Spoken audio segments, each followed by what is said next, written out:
Welcome back, you beautiful, unbreakable anomaly. Yes, you, the one they tried to corner, the one they thought they finally had. Let me ask you something. When they gathered everyone in that room, when they built their case brick by brick, when they rehearsed their lines and coordinated their stories, did you see the confidence in their eyes? Did you watch them believe, truly believe, that this was it? This was the moment you'd finally crumble, finally confess, finally break down and beg for mercy like they'd been fantasizing about for months. They set the trap so carefully, didn't they? Every detail planned, every witness positioned, every exit blocked. They brought receipts, screenshots, timestamps, testimony from people who swore they saw you do it. Whatever it was supposed to be. They even brought the ones you used to trust. The ones who smiled in your face while sharpening knives behind your back. This wasn't just an accusation. This was a production, a theatrical performance designed to humiliate you, to strip you down, to force you into a corner where the only option left was surrender. But here's what they didn't account for. Here's the variable that shattered their entire equation. You didn't flinch. You didn't stutter. You didn't scramble for explanations or drown in defensive babbling. No, you did something far more terrifying. You smiled. Not the nervous smile of someone caught, not the fake smile of someone caught, not the fake smile of someone pretending, but the calm, cold smile of someone who just realized they're playing chess with people still learning checkers. Because while they were busy setting the trap, you were busy becoming untrappable. While they gathered witnesses, you became the only testimony that mattered. While they prepared their evidence, you prepared yourself to be the evidence of something they couldn't comprehend. That some souls don't break under pressure, they crystallize. And now, standing in their carefully constructed courtroom, you looked around and realized something beautiful, something liberating, something absolutely devastating. To them, you were never on trial. They were. Let's rewind the tape and watch this masterpiece unfold frame by frame. Because what happened in that room, what really happened, wasn't what they planned. They thought they were exposing you, but all they did was expose themselves.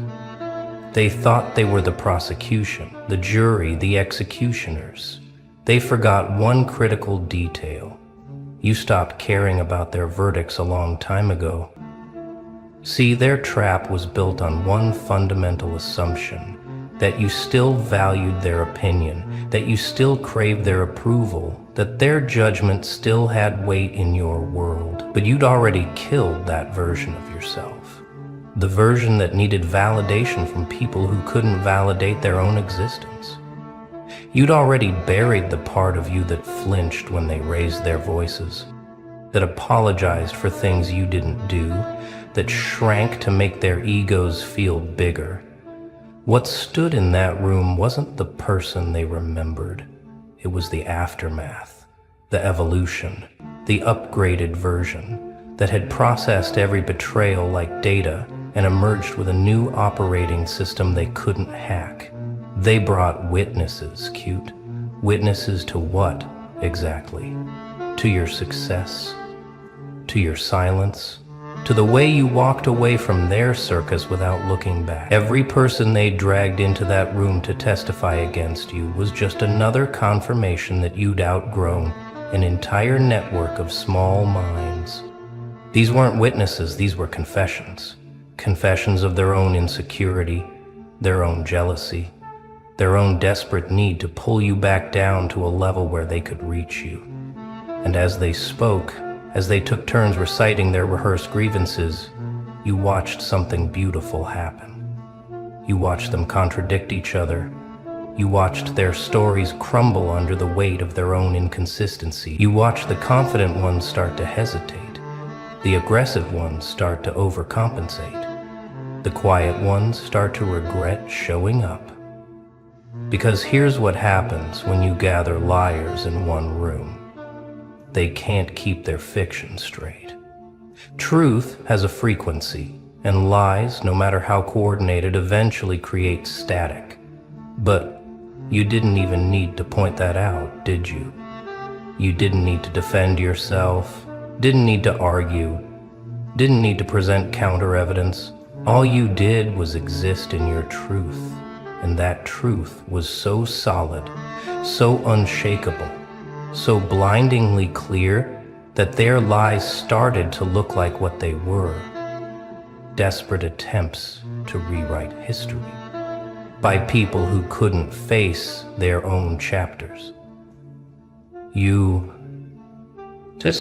They came to judge you and ended up revealing their own guilt, their own manipulation, their own months of obsession with someone who'd stopped thinking about them entirely.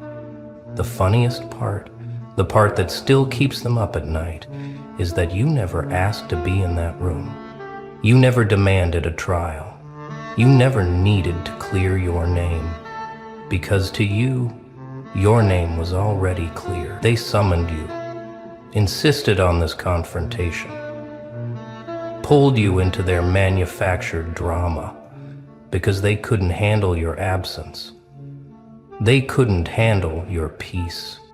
They couldn't handle the fact that you'd moved on while they were still stuck, replaying old scenes, rewriting old scripts, trying to cast you as the villain in a story you'd stopped reading. So you showed up, not because you owed them anything, but because you were curious. Curious to see how far they'd go, curious to watch them reveal themselves, curious to witness the moment they realized they'd called a trial where they were the only ones guilty. And oh, that moment, that beautiful, devastating moment when it hit them, when the energy in the room shifted, when their confidence cracked and your calm remained unshaken. That's when they understood. They didn't trap you. They trapped themselves. Now, let's talk about what happened after that moment, after the room went quiet, after their accusations hung in the air like smoke with no fire. You could have destroyed them right there, couldn't you? You could have pulled out your own receipts, your own evidence, your own testimony that would have buried every single person in that room. You could have shown them the messages they forgot about, the lies they told, the things they did when they thought no one was watching. But you didn't, and that's what truly terrified them. You didn't need to win because you'd never entered their competition. You didn't need to expose them because their presence in that room already did that. You didn't need revenge because you'd already won something more valuable: your freedom from giving a single damn about their narratives. They wanted a battle, and you gave them silence. The kind of silence that's louder than screaming. The kind that makes guilty people start confessing to crimes no one accused them of yet. They started backtracking then, didn't they? The confident ones became reasonable. The aggressive ones became concerned. The accusers became mediators. We just wanted to talk. We're worried about you. This isn't about taking sides. Lie after lie after lie, each one more transparent than the last. But you saw through it because you'd learned their language. You spoke fluent manipulation now, could spot gaslighting from across the room, could identify projection before they even finished their sentences. And as they scrambled to reframe the narrative, to make this seem like intervention rather than execution, you watched them become exactly what they accused you of being. They called you manipulative while manipulating the story in real time.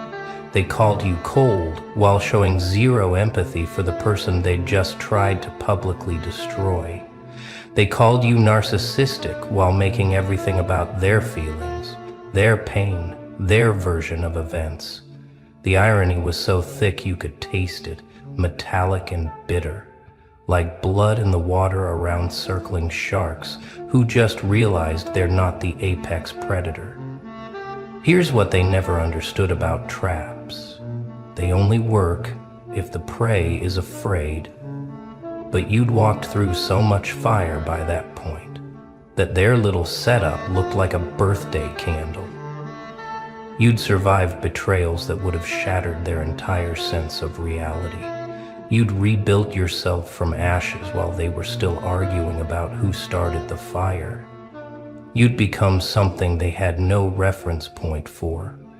Someone who died to their old self and resurrected as something unrecognizable, untouchable, unbreakable. So when they brought their witnesses, you brought your scars. And scars don't lie. When they brought their accusations, you brought your silence, and silence doesn't flinch.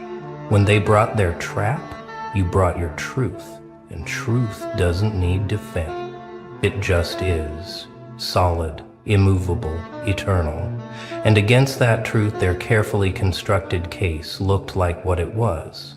A house of cards built by people who'd forgotten how to build anything real. The moment they realized this, the moment it truly sank in that you weren't going to play their game, wasn't going to give them the reaction they craved, wasn't going to break or beg or defend, that's when the trap closed. But it didn't close on you, it closed on them. They'd gathered everyone to witness your downfall and instead created an audience for their own desperation.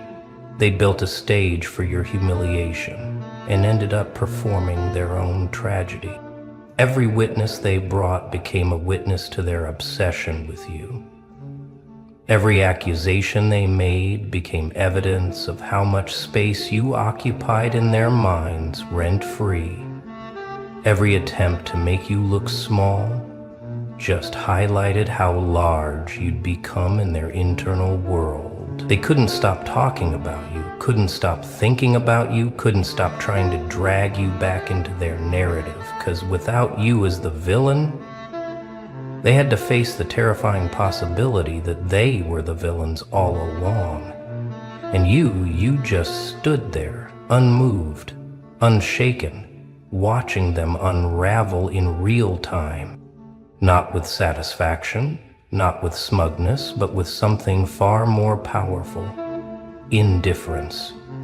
True, genuine, earned indifference. The kind that comes from realizing these people, their opinions, their judgments, their desperate attempts at relevance, none of it matters. None of it touches you. None of it reaches the place where you actually live now, that fortress of self you built while they were busy planning this ambush. They wanted to play judge and jury, but they forgot something crucial about judgment.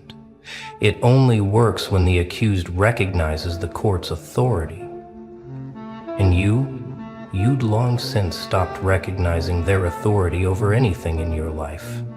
You weren't standing trial in their courtroom. You were watching children play dress-up with their parents' clothes, pretending to be something they'd never understand. Actual accountability, actual growth, actual strength. So, here's what happened next. Here's the part they'll never admit but can never forget. One by one, they started to leave. Not all at once, that would have been too obvious, but in that slow, uncomfortable way people exit when they realize they've made a terrible mistake. The witnesses stopped testifying. The accusers stopped accusing. The confident ones found reasons to check their phones. And you just stood there, still calm, still centered, still completely unbothered by the chaos swirling around you. Because that's what happens when you become the judge in your own life. You don't need to defend yourself to people who were never qualified to prosecute you. You don't need to explain yourself to people who've already decided their version of you regardless of facts. You don't need to win arguments with people who are committed to misunderstanding you. Footnote. You just need to exist in your truth so powerfully that their lies can't survive in your presence. They set the trap, and you walked through it like it was a doorway, not a dead end. They brought the witnesses, and you turned them into students, unwilling learners of what it looks like when someone truly doesn't need external validation.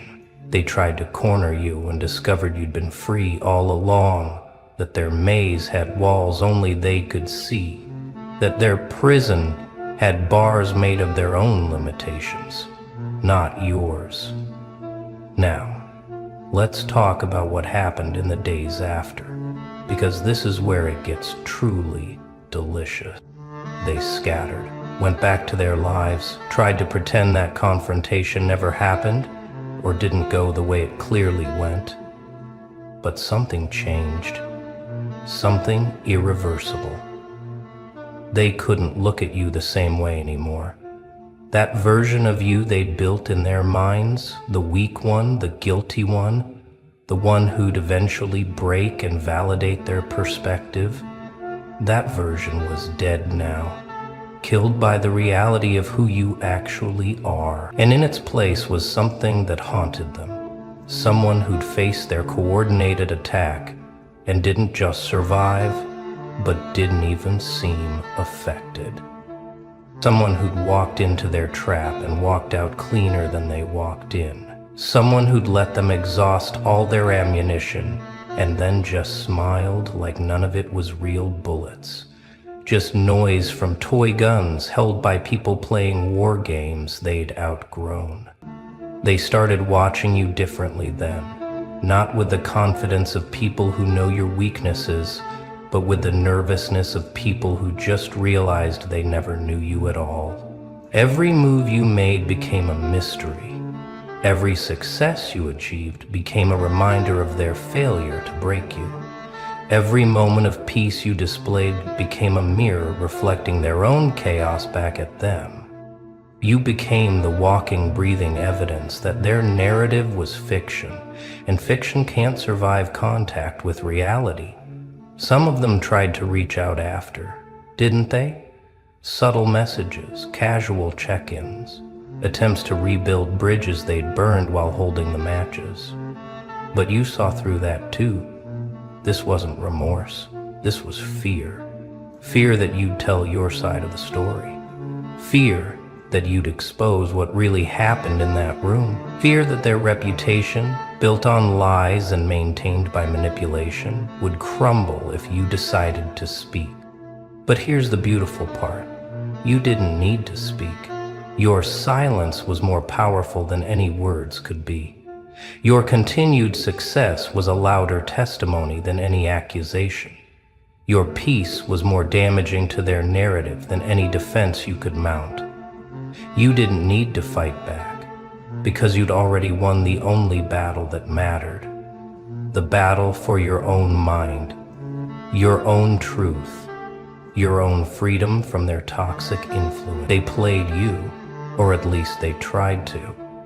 They thought they were master manipulators, expert strategists, skilled players of social chess. They thought they'd studied your patterns, predicted your moves, prepared for every possible response. What they didn't prepare for was the possibility that you'd stopped playing their game entirely, that you'd evolved past the need for their validation, their approval, their acceptance. And that's when the real reversal happened. That's when the players got played. Because while they were busy setting traps and gathering witnesses and building cases, you were busy building yourself. While they were obsessing over how to bring you down, you were ascending to heights they couldn't reach. While they were plotting your downfall, you were already standing on the summit, watching them struggle in the valley below. They thought they were playing you, but every move they made just revealed more about themselves. Every trap they set showed their desperation. Every witness they brought demonstrated their need for validation.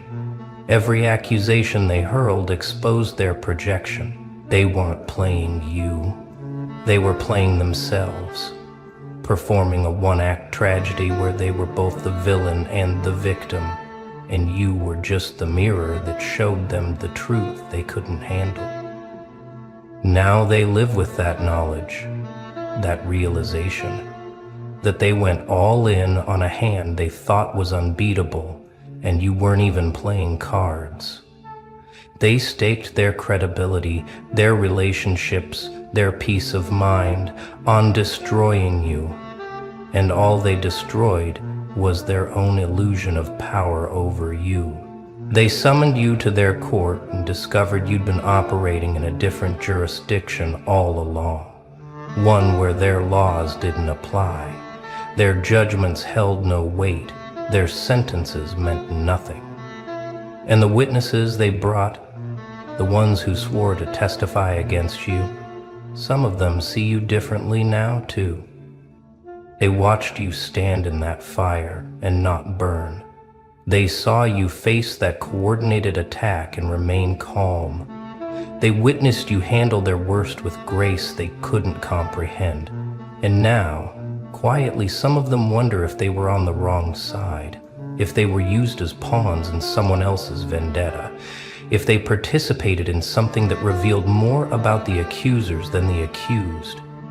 But you don't need their realization, their regret, their belated understanding. You never did. That's what they still don't get. You weren't waiting for them to see the truth. You weren't hoping they'd eventually understand.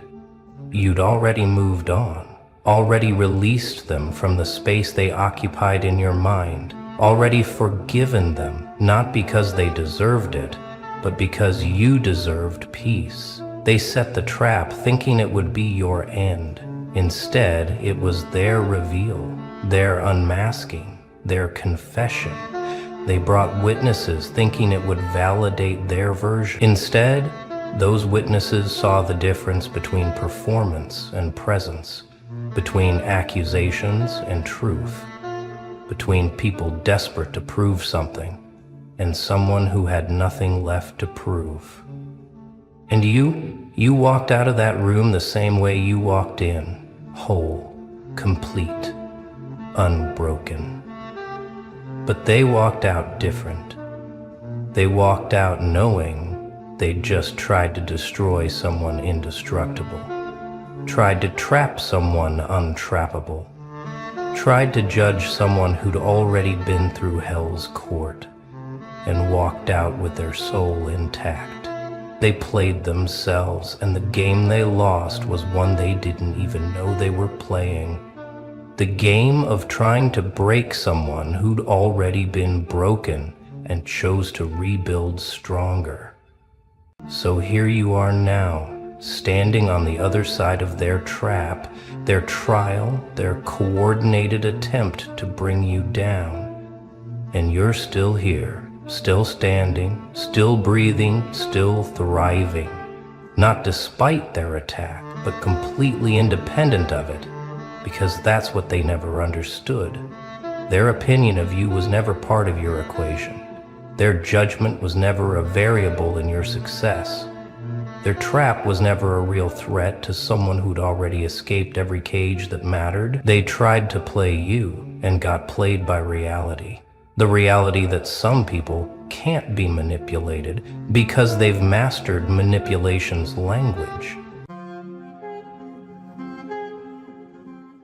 The loudest silence is the one that watches. They'll tell you they don't care, that you don't matter, that your name never even crosses their mind.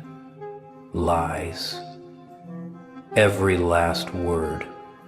A cheap disguise for an obsession they can't control. See, people don't ignore what they don't care about. They don't pretend to be blind unless the truth burns their eyes. And you?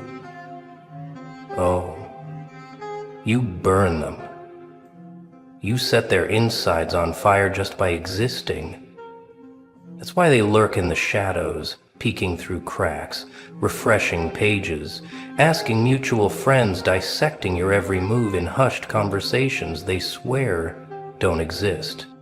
They act unbothered, but they're watching, always watching. Silence is the mask of the envious.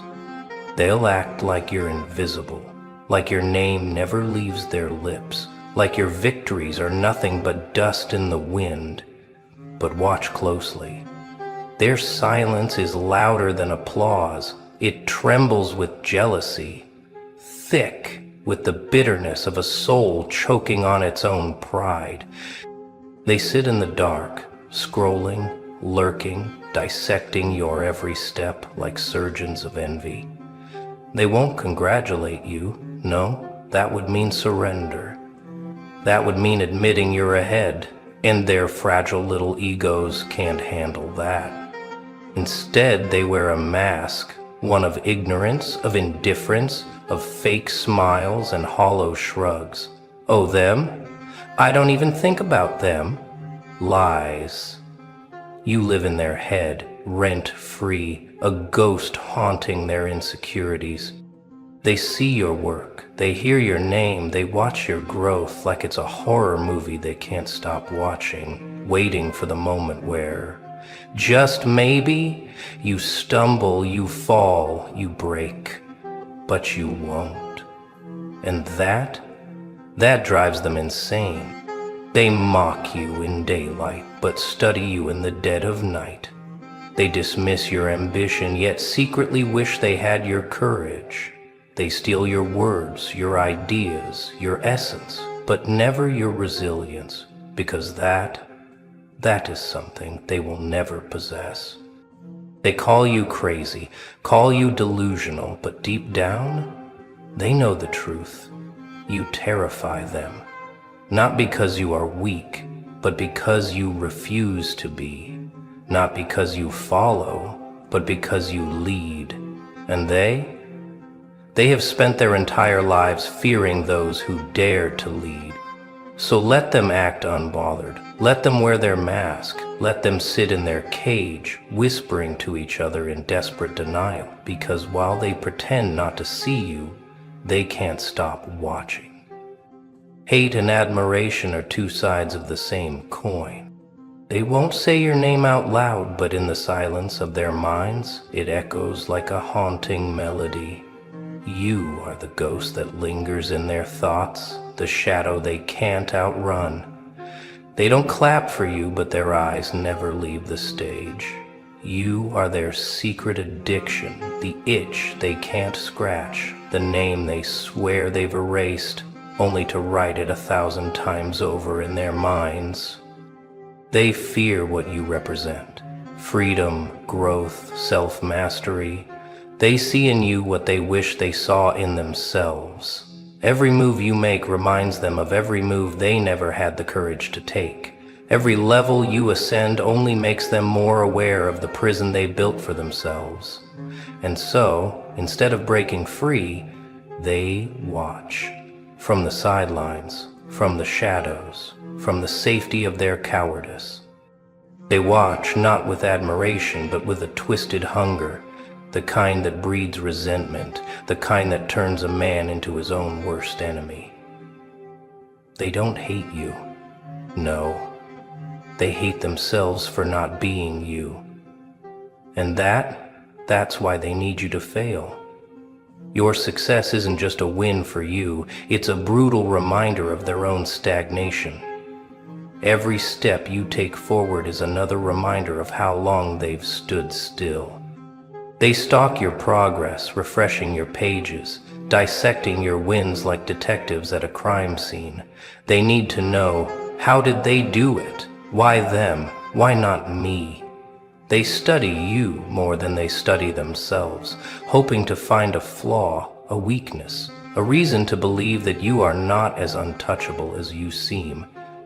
But every time they look, all they see is the truth. You are everything they are too afraid to become. Your life is a mirror. Some will look into it and see inspiration, a reason to rise, a reason to fight. a reason to break their chains. Others will see their own shortcomings reflected back at them, magnified, impossible to ignore. And instead of changing their reflection, they will try to shatter the mirror, destroy what exposes their own mediocrity. They hope you trip. They hope you crumble. They pray for the day you come tumbling down, because only then can they finally exhale.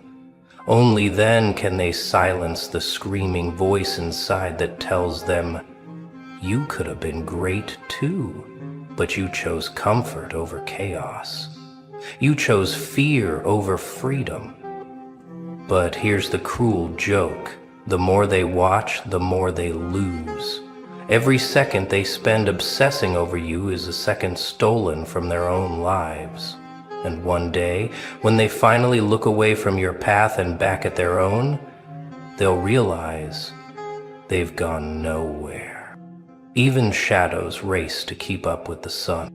They'll never admit it, not to you, not to themselves, but every time you rise, every time you evolve, something inside them breaks. They feel it, like a crack forming in the walls of their carefully built illusion. The illusion that they're ahead, that they're better, that they don't care. But they do care. Oh, they care more than you know. They check your moves like a gambler watching dice roll, hoping, praying that luck turns against you. They want to believe you're just a phase, just a moment, just another name that will fade into the background. But you don't fade. You shine. And that keeps them up at night.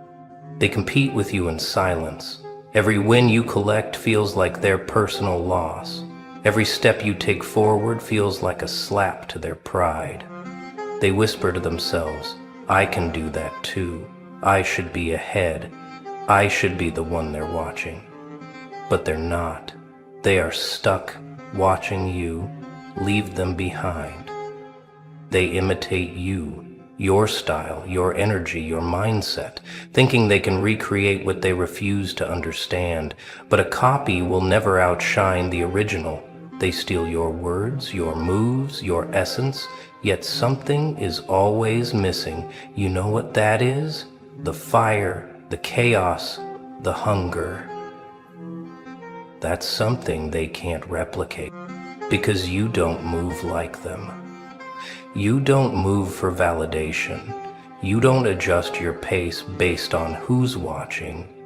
You run on instinct, on passion, on that untamed energy that can't be faked. And that's what keeps them trailing behind, chasing your shadow, hoping to outshine the sun. They claim they don't see you, that they're too focused on themselves.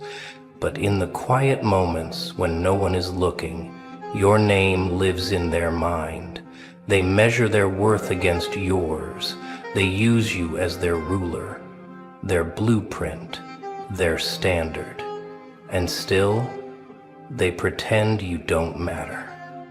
But here's the irony. They don't just compete with you. They need you. You are the reason they push harder, the reason they grind, the reason they can't quit, even when they want to, because deep down they fear one thing more than losing to you, becoming invisible in your shadow. A silent enemy is still an enemy. They act like they don't care, like they're too busy to notice, but their eyes betray them. The way they pause when your name is mentioned, the way their laughter fades when you succeed, that silence speaks louder than their words ever could. They smile in your face, but their hearts whisper a different story. They don't want you to win. They want you to stumble, to fall, to break. Not because they hate you, but because your rise makes them question their own stagnation. You remind them of everything they never had the courage to become. They stalk your progress like vultures circling the sky, waiting for a moment of weakness, a sign that you are finally crumbling under the weight of your ambition.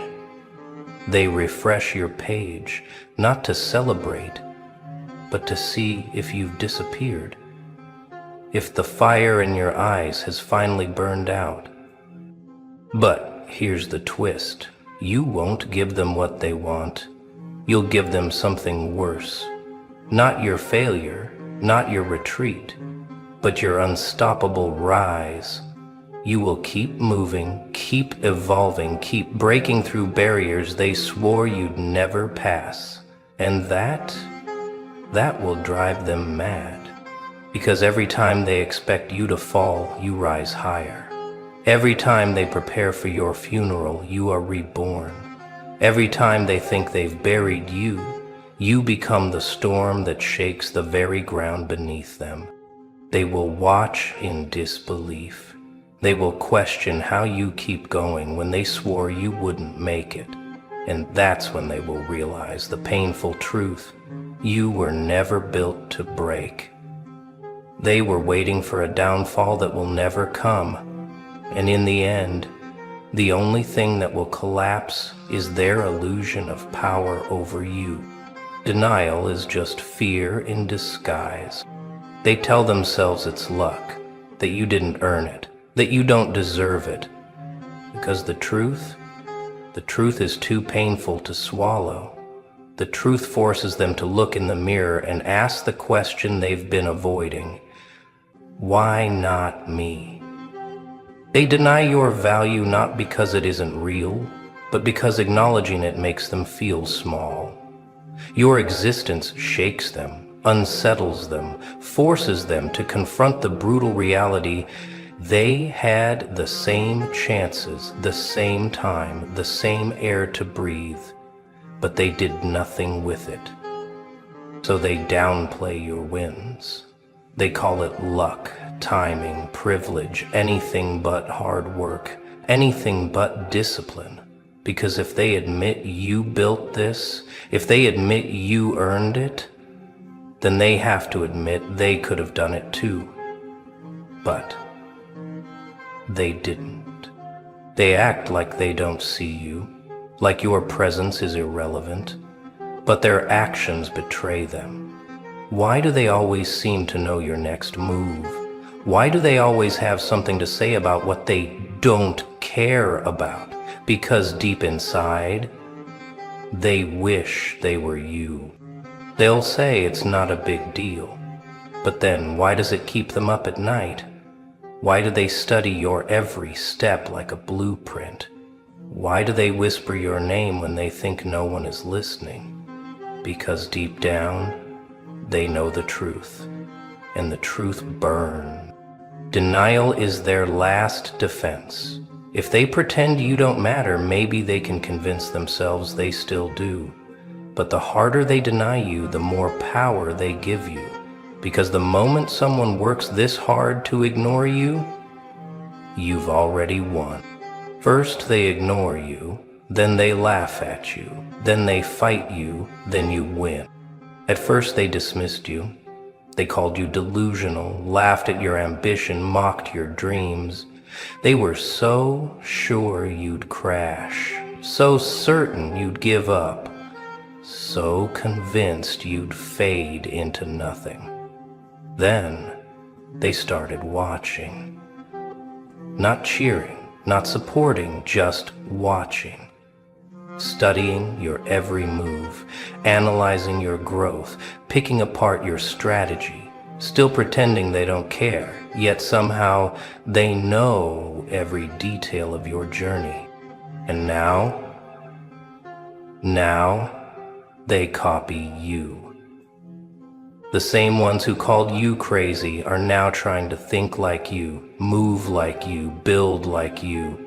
They take notes in silence, mimicking your words, your style, your grind, hoping no one notices. They go from spectators to imitators, from doubters to silent followers. They wanted you to lose, but now they want to learn.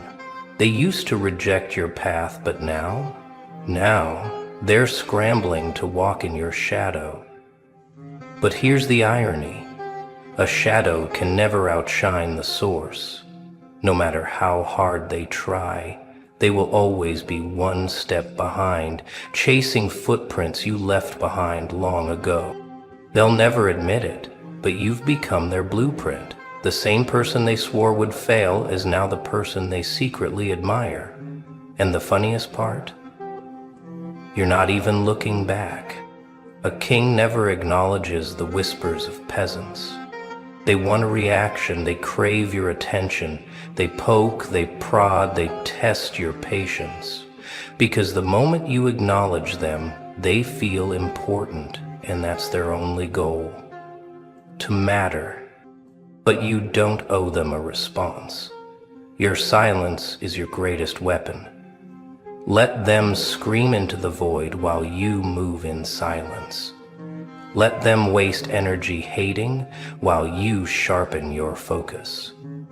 Keep building while they keep watching. Keep winning while they keep waiting for you to fall. The greatest power move isn't proving them wrong, it's acting like they don't even exist. They whisper in the dark, hoping to rattle you. But a lion doesn't concern himself with the opinions of sheep.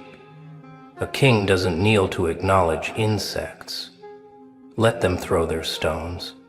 You're too busy building a castle. They'll study your next move, hoping to predict your steps. But that's where they fail, because you don't follow patterns, you create them. They'll always be playing catch-up in a game where you set the rules.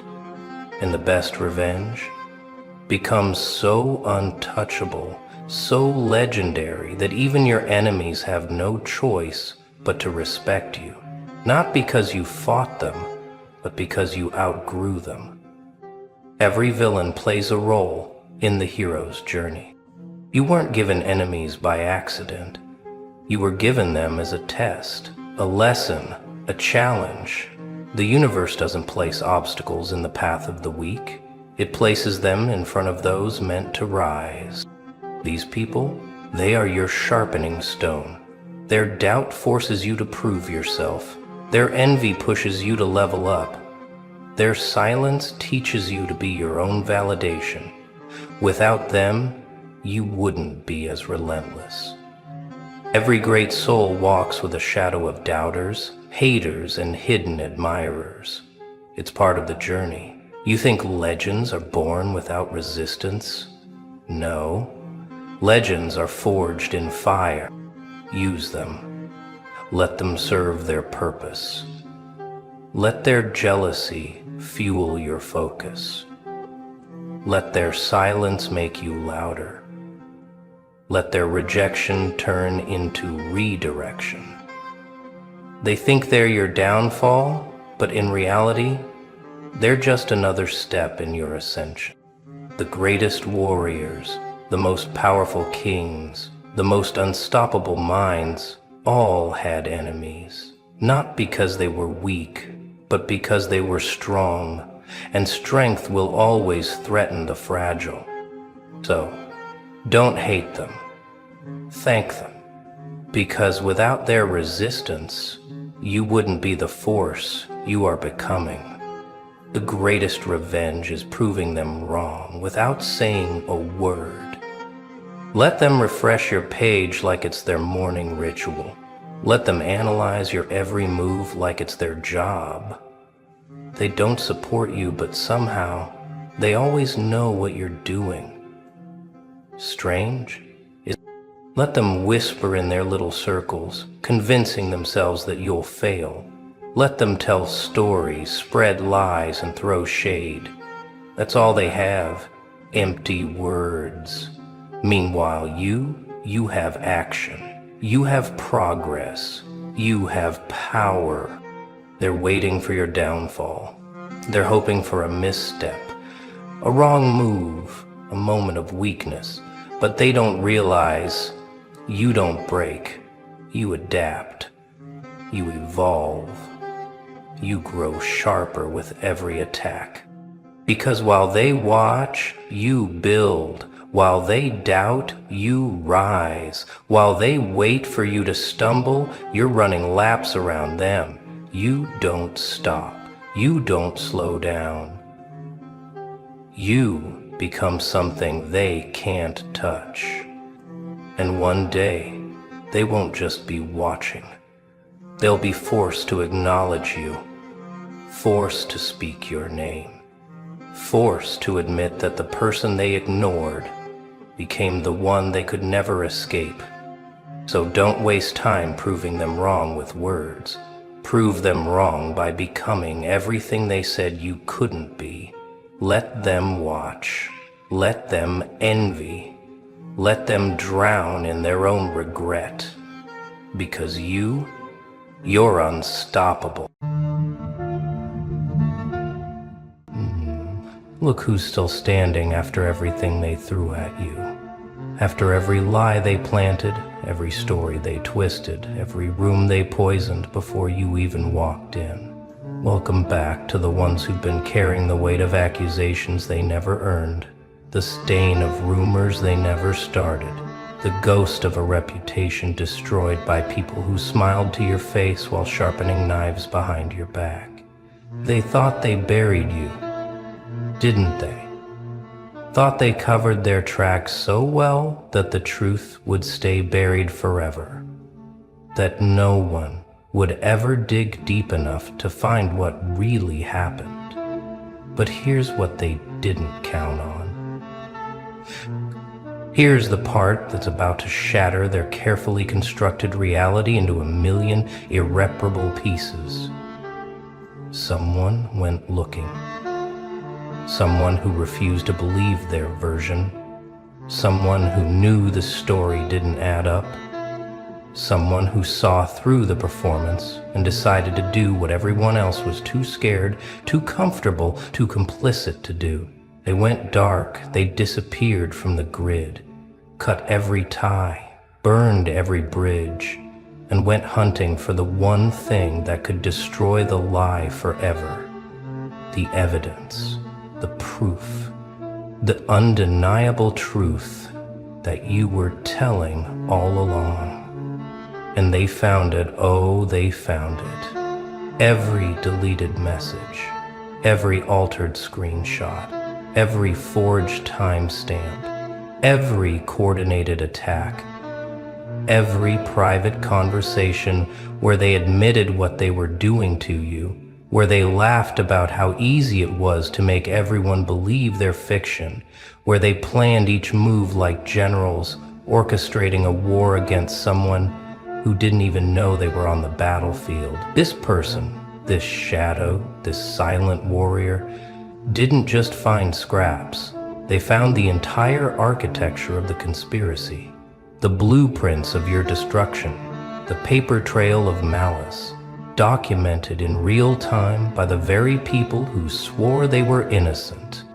And now they're sitting on a nuclear file, a compilation so devastating that everyone who contributed to your downfall is about to experience the full weight of karmic justice, delivered in high-resolution screenshots, time-stamped confessions, and recorded conversations they thought were safely buried in deleted chats and private servers. They're not just ready to clear your name, they're ready to burn the entire system that tried to erase you, ready to expose every liar, every enabler, every coward who stayed silent while watching you suffer, ready to make sure that when people search your name years from now, they won't find the lies anymore. They'll find the truth, the real story, the evidence that proves you were right all along. Let's talk about what happened for a second, because people need to understand the level of psychological warfare you survived. The coordinated campaign of reputation assassination that was waged against you while you were just trying to exist, trying to defend yourself with nothing but your word against an army of storytellers who had the numbers, the platform and the audience already convinced. They didn't just spread one lie, they built an entire narrative. A multi-layered false reality where you were the villain, the problem, the threat, and they were the victims, the heroes, the ones who had to warn everyone about how dangerous you were. They whispered in group chats. They made subtle posts that seemed innocent but were designed to plant seeds of doubt. They coordinated their timing so that every platform, every circle, every mutual friend heard the same distorted version of events within hours, creating an echo chamber so powerful that the truth didn't stand a chance. And you tried to defend yourself, tried to explain, tried to show people the reality. But every time you spoke, they twisted your words, called you defensive, called you unhinged, said your reaction was proof of everything they claimed, weaponizing your pain as evidence of your guilt. They isolated you systematically, turned your friends into informants, your allies into skeptics, your safe spaces into hostile territories where your very presence was treated like a contamination. And through it all, they smiled. They posted inspirational quotes about healing and boundaries. They played the role of mature, evolved souls who just wanted peace, while behind the scenes, they were architects of your destruction.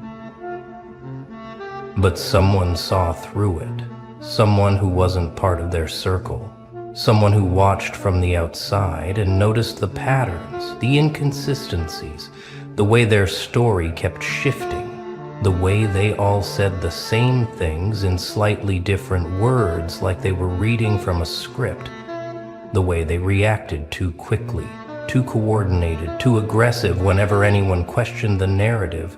This person started asking questions that no one else dared to ask, started looking at timelines that didn't match, started noticing how certain screenshots were cropped just a little too conveniently, how certain details changed depending on who was telling the story, how the people accusing you the loudest had the most to hide themselves.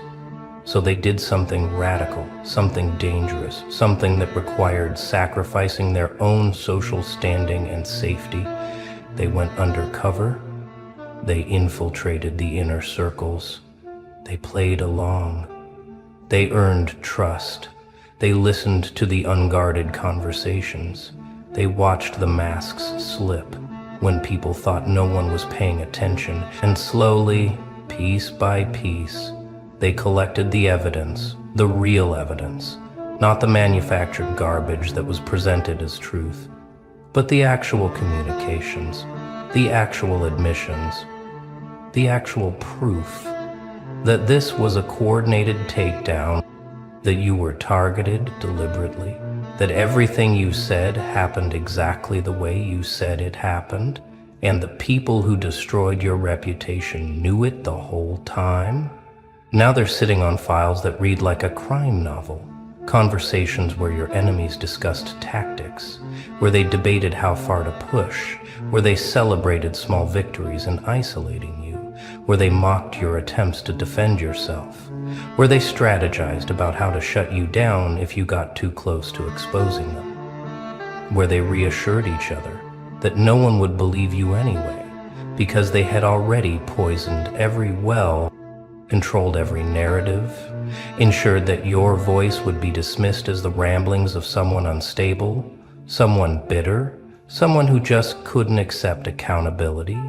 These files contain timestamps that prove they lied about when things happened, screenshots that show they edited and manipulated evidence before presenting it publicly, recordings that capture them admitting in private what they denied in public, witness statements from people who finally found the courage to tell the truth, people who were there, who saw what really happened, who were threatened or guilted into silence but couldn't live with the lie anymore.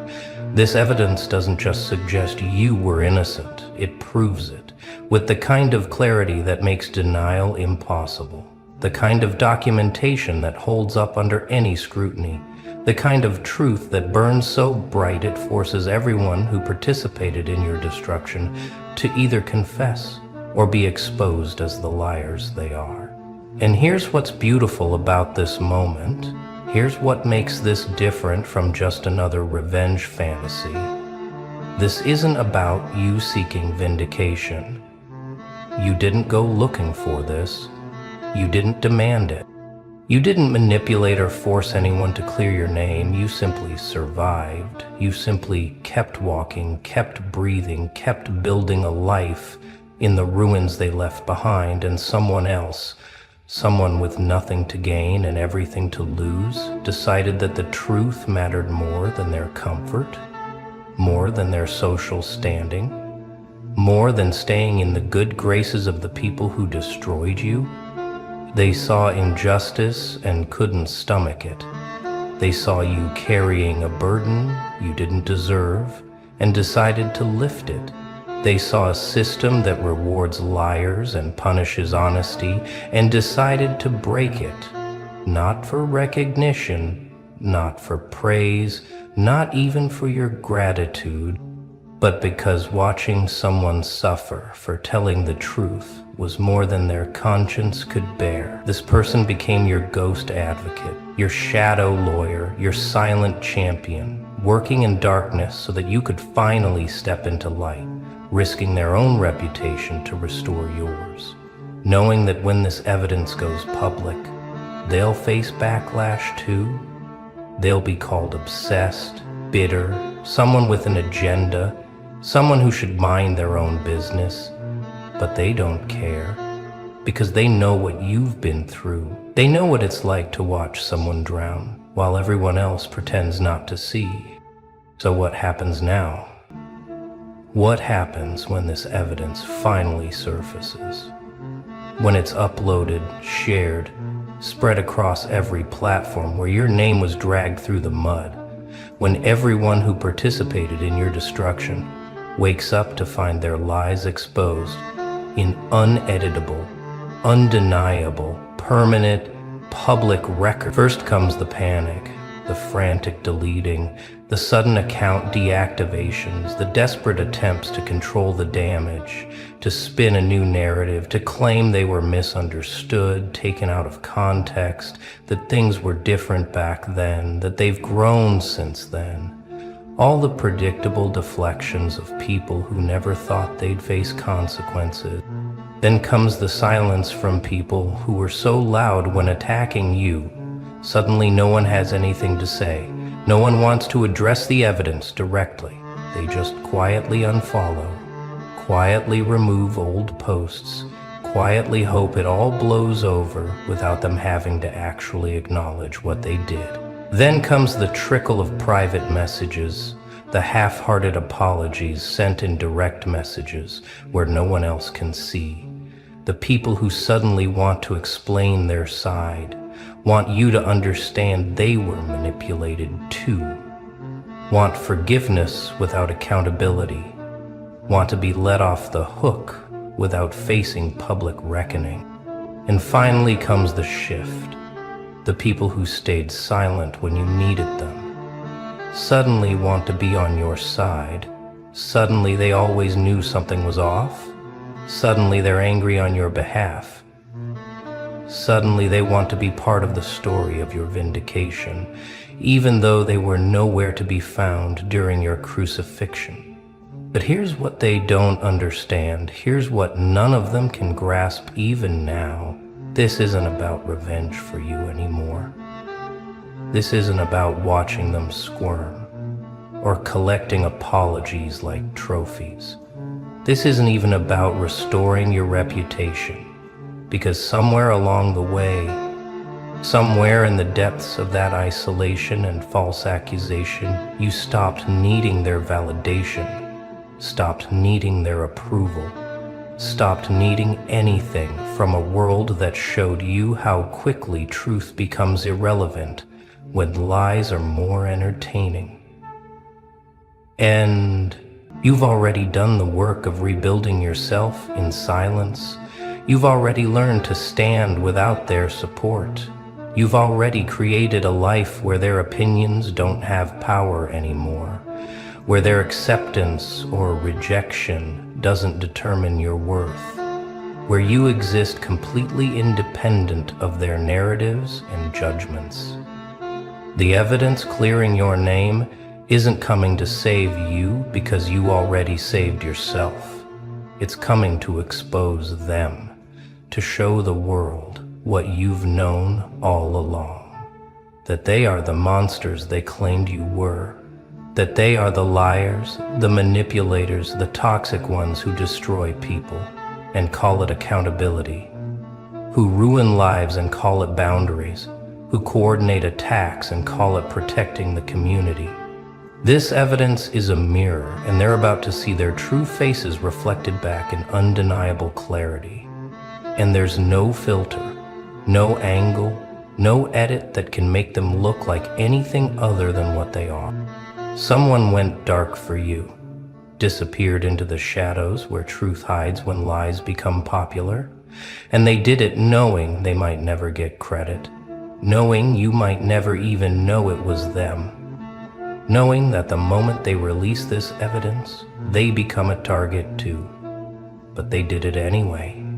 Because some people still believe that truth matters, that justice matters, that watching an innocent person suffer is worse than any social consequence they might face. This person saw you when no one else wanted to look, believed you when everyone else chose comfort over truth, fought for you when you had stopped fighting for yourself, not because you were weak, but because you were exhausted, because fighting against an army of liars with nothing but your word is like trying to empty an ocean with a teaspoon, futile and soul-crushing and ultimately pointless when everyone has already decided what to believe.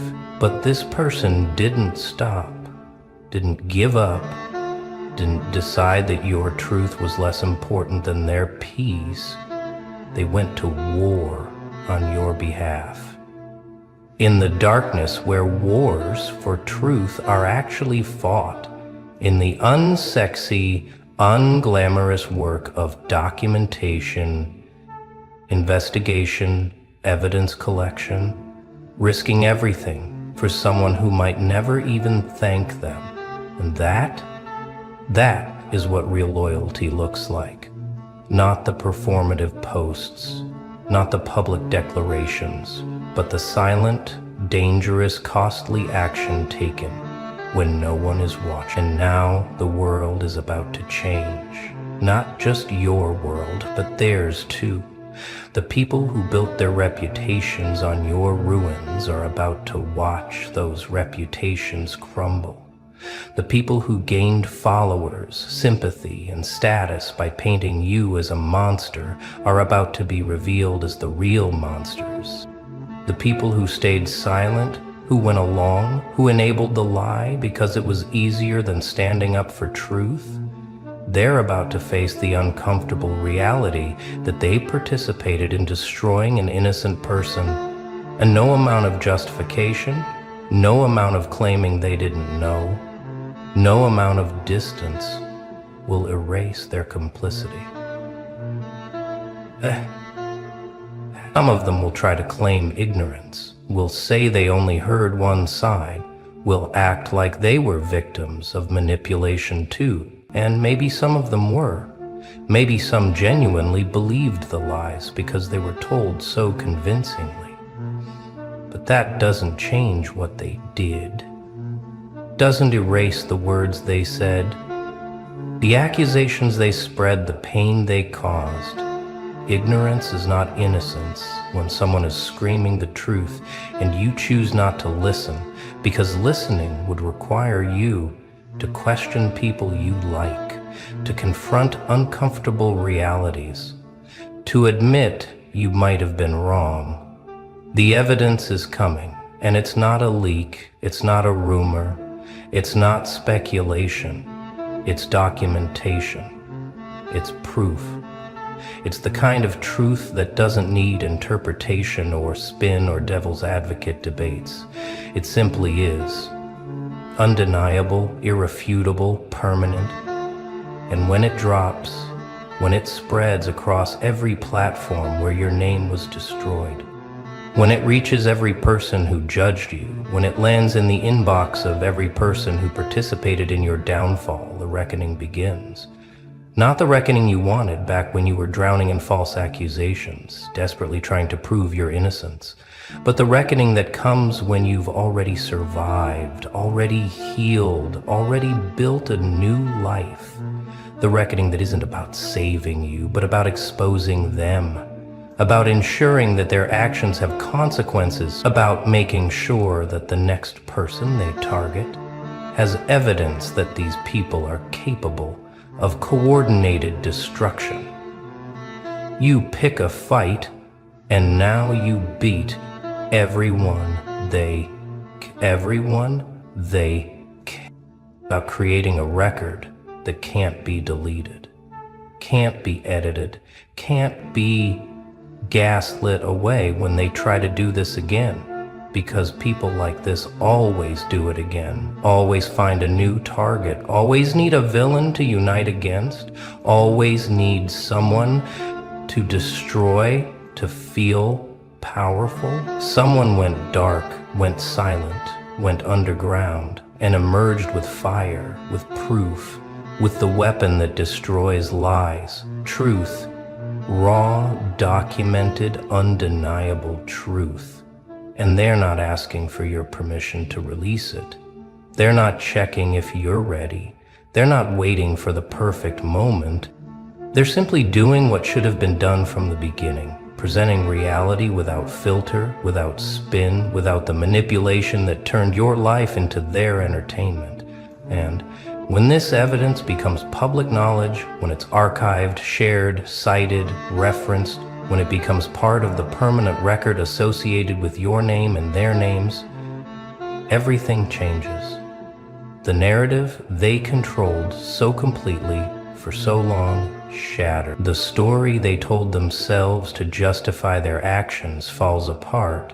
The comfortable lie they've been living inside explodes, and they're left standing in the ruins of their own creation, exposed, accountable, and facing the consequences they were so certain they'd never face, because they thought they'd won, thought they'd gotten away with it, thought your silence meant defeat, thought your survival was just stubbornness, thought time would erase their crime. But time doesn't erase truth, it only makes lies more obvious. They're about to learn what you already know, that there's a difference between getting away with something and actually being innocent, that there's a cost to destroying someone, even if you never face immediate consequences, that the universe keeps receipts even when people delete them, that someone is always watching, always documenting, always collecting evidence, always waiting for the right moment to bring truth into light. And that moment is now. Not because you demanded it, not because you manipulated it into existence, but because someone who saw injustice couldn't stomach it anymore. Someone who watched you suffer decided that your suffering meant more than their comfort. Someone who had nothing to gain and everything to lose decided that truth was worth the risk. And that's the real story here. Not just that you were innocent, not just that you were right, not just that they were lying, but that in a world where lying is easier, where going along is safer, where silence is rewarded, someone chose difficulty, chose danger, chose to stand alone in defense of truth, chose you when choosing you cost them everything. And that choice, that sacrifice, that silent warfare waged in darkness on your behalf, that's the evidence that goodness still exists. That loyalty still exists, that there are still people who believe some things matter more than popularity, more than safety, more than the comfort of staying in everyone's good graces. So here's what you need to understand as this evidence prepares to surface, as the person who found it prepares to release it, as the world prepares to see what you've known all along. You don't owe anyone anything. Not forgiveness, not understanding, not acceptance of their apologies, not patience with their excuses, not compassion for their discomfort when truth arrives. You don't owe them peace. You don't owe them closure. Shh. Listen. Do you hear it? That whisper in your mind. The one that's been there since you were a child. The one that said, "You're different." The one that told you, "They'll never understand you." But then the world came along, wrapped its cold fingers around your throat and started to squeeze. "Stay in your place," they said. "Don't stand too tall. Don't speak too loud. Don't be too much." Oh, they wanted you small. They wanted you tame, because if you ever saw the truth, if you ever realized what you really are, they wouldn't be able to sleep at night. They convinced you that you were powerless, just another cog in their machine, another nameless, faceless pawn in their little game. But tell me, have you ever felt it? That flicker inside you, that itch in your bones, that strange electric hume under your skin? That's not fear, that's power. They've spent years trying to smother it, pouring water over your fire, filling your head with doubts.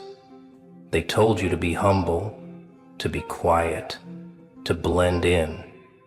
But deep down, you always knew you were never meant to be like them. You were never meant to follow the herd, to live in a cage built by cowards. You were meant to burn. And the best part?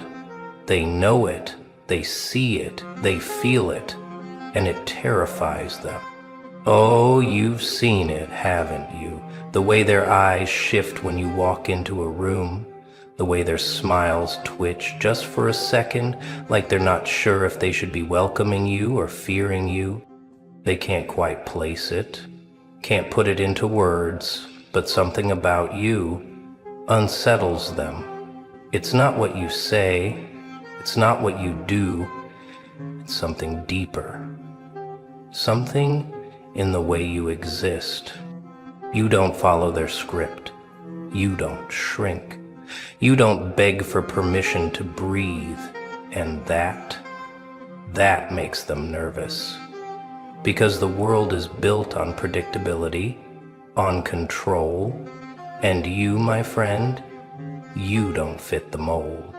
They watch you like a puzzle with missing pieces, like a storm cloud on the horizon, beautiful, untamed, and just unpredictable enough to be dangerous, because they don't understand you. And what people don't understand, they fear. Not because you're violent, not because you threaten them. No, no, that would be too easy. They fear you because you can't be tamed, because you don't need their approval, because you don't need them at all. And oh, how that terrifies them, how it eats at them, because most people are desperate to be accepted. They fold themselves into smaller and smaller shapes just to fit in, but you stand tall. And that is dangerous. They see something in you that they lack, a presence, a power, a silent, unshakable knowing that makes their stomach turn. Because deep down, they can feel it, the truth they refuse to face. You don't belong in their little world. You were made for something more. And the best part? They can't do a damn thing about it. Look closely. Watch their eyes when you walk in. That flicker, that hesitation, that split second where their instincts kick in before their masks slip back on. You see it, don't you? Fear. Not the kind that comes from fists or weapons, no, no. That's too simple, too obvious. This fear, it runs deeper. It's the fear of something they can't control, something they can't predict. Weak people don't fear violence. They don't fear chaos. They fear freedom, the kind that burns in your eyes, the kind that says, I don't need your rules. I don't need your approval. I don't need you. That's what shakes them to their core. That's what makes their voices a little too high, their laughter a little too forced. You don't even have to say a word. Your existence is a warning, because you think, you question, you see. You don't swallow their lies like candy. Don't nod along like a puppet on their strings. And that makes you a problem, a glitch in their system, a loose thread in their delicate little tapestry of control.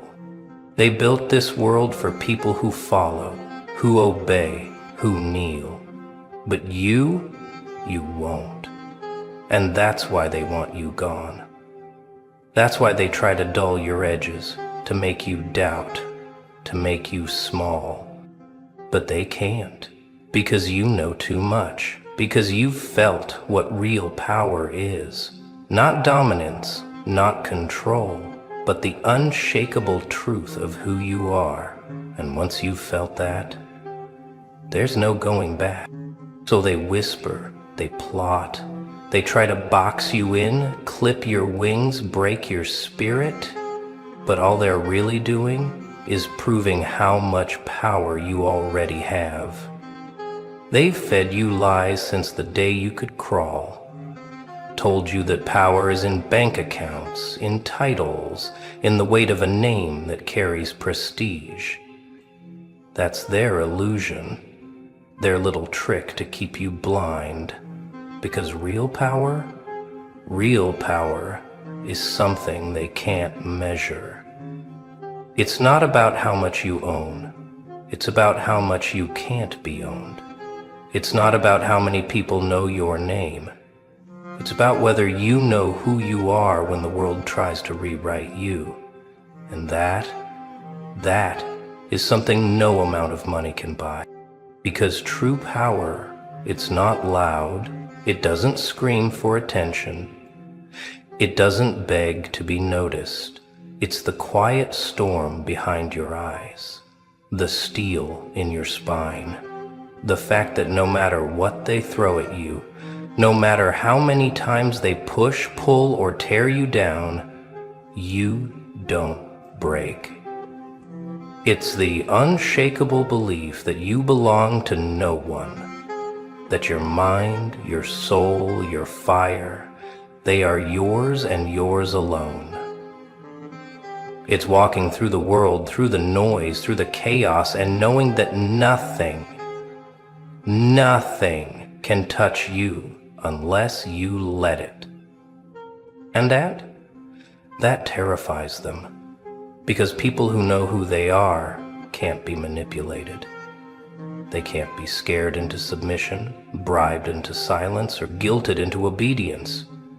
They see through the games, the tricks, the carefully constructed walls designed to keep them small. And once you see, you never unsee. That's why they keep you distracted, why they drown you in mindless entertainment, in endless scrolling, in cheap dopamine hits that keep you weak, tired, numb. Because the moment you wake up, the moment you step out of their illusion and into your true self, you become unstoppable. And that's what they fear most. Not your fists, not your rage, but your clarity, your ability to stand in the middle of the storm, smiling, unbothered, untamed. The fact that you can lose everything, money, status, approval, and still walk like a king. Because kings aren't made by gold, they're made by fire. And you were born in it. They've been playing this game longer than you've been alive. Masters of control, architects of doubt. They don't need chains to keep you shackled. No, no, their weapons are far more subtle, invisible. They use fear, fear of failure, fear of rejection, fear that if you step too far, if you shine too bright, the world will turn on you. They whisper it in your ear before you even know what strength feels like. Be careful. Don't stand out too much. Stay in line. And so, you hesitate. You second guess, you shrink, while they thrive off the potential you never claimed. They bet on your hesitation. They profit from your doubt. And it's brilliant, really, because the best cages, they don't look like cages at all. They look like comfort, like stability, like a life that's just good enough to keep you from reaching for more. They feed you praise in small doses, just enough to keep you dependent, just enough to keep you hungry for their approval. But what happens when you stop needing it? When their words, their validation, their entire system of control becomes meaningless to you? That's when the fun begins. Because the moment you stop chasing their acceptance, their power over you crumbles. They can't manipulate a man who isn't afraid to stand alone. They can't control someone who doesn't care about fitting in. And they despise that. It terrifies them.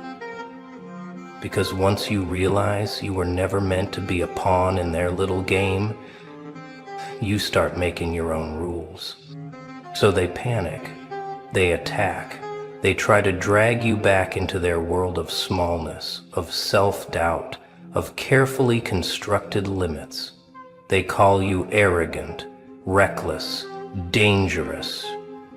But deep down, they know the truth. You've woken up. You've slipped through their fingers. And now, they don't control you anymore.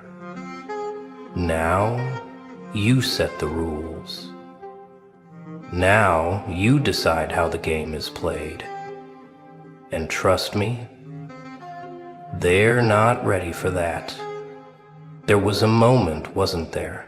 A split second when everything clicked. When the noise of the world faded, and for the first time you felt it, that power, that fire inside you, the raw, untamed force that had been caged for too long. It wasn't a dream, it wasn't an accident, it was you. Remember the time you didn't break? When they pushed and you didn't fall? When they tried to bury you and you clawed your way back? You thought it was luck, a fluke, but no.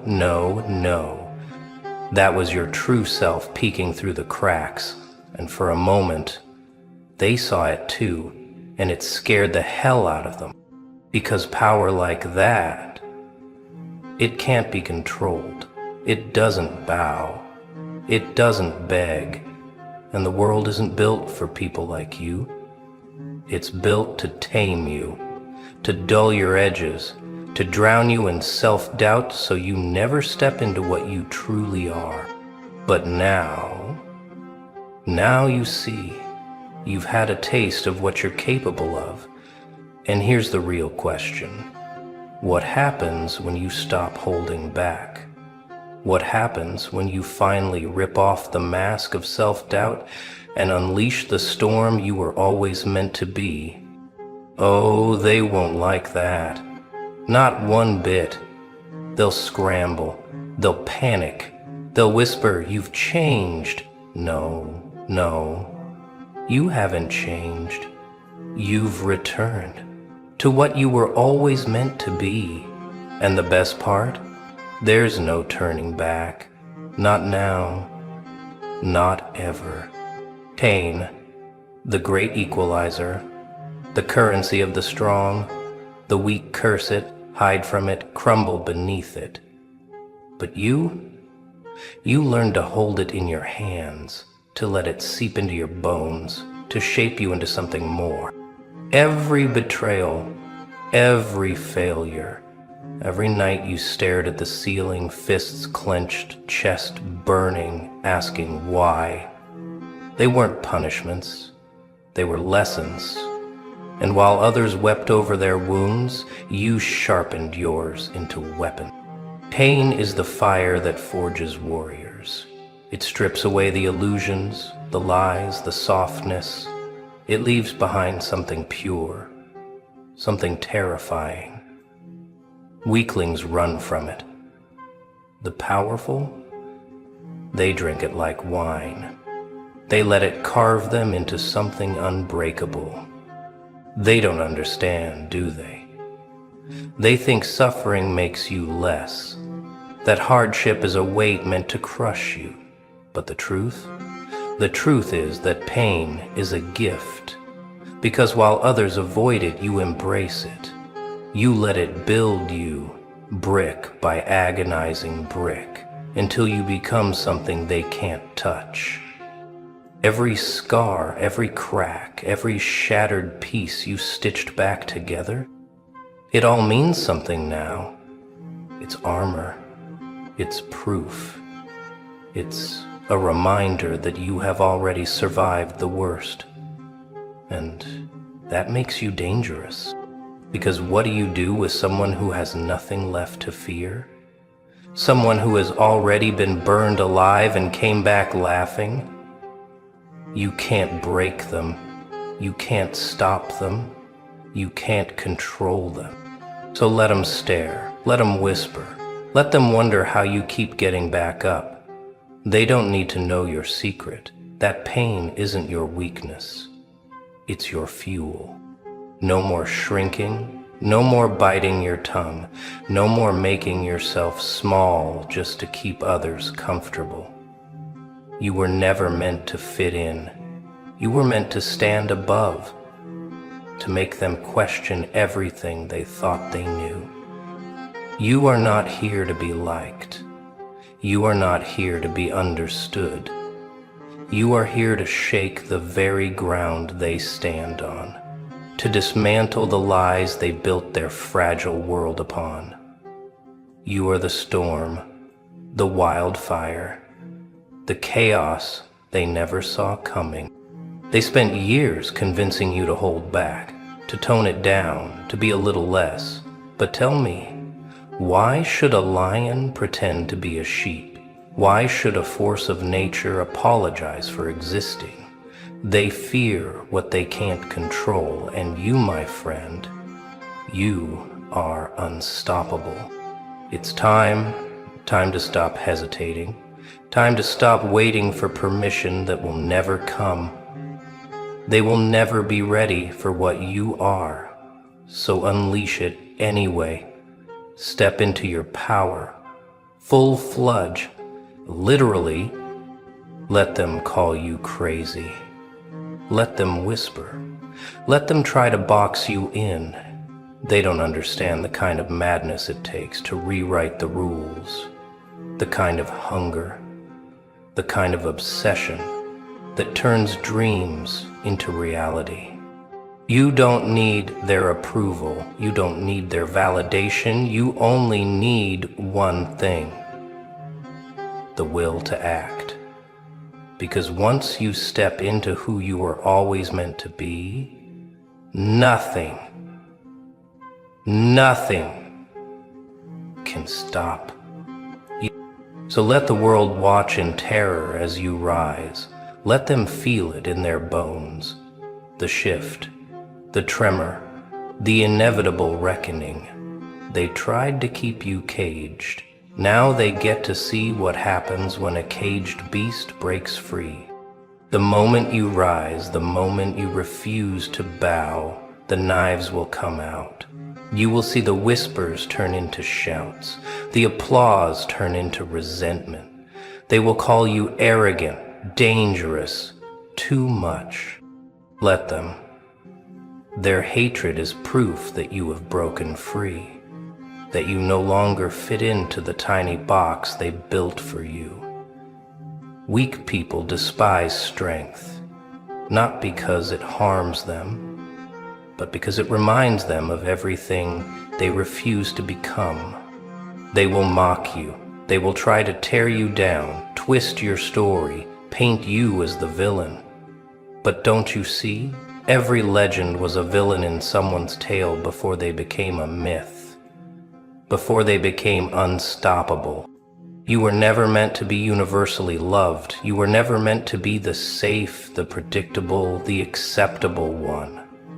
The ones who change the world, they are feared first, envied, hated, and then respected. They won't clap for you now. They won't cheer. Not yet. Because to them, you are a reminder of everything they settled for. And nothing terrifies people more than someone who refused to settle. So let them talk. Let them stare. Let them seed in their own mediocrity while you carve your own throne from the ruins of their expectations.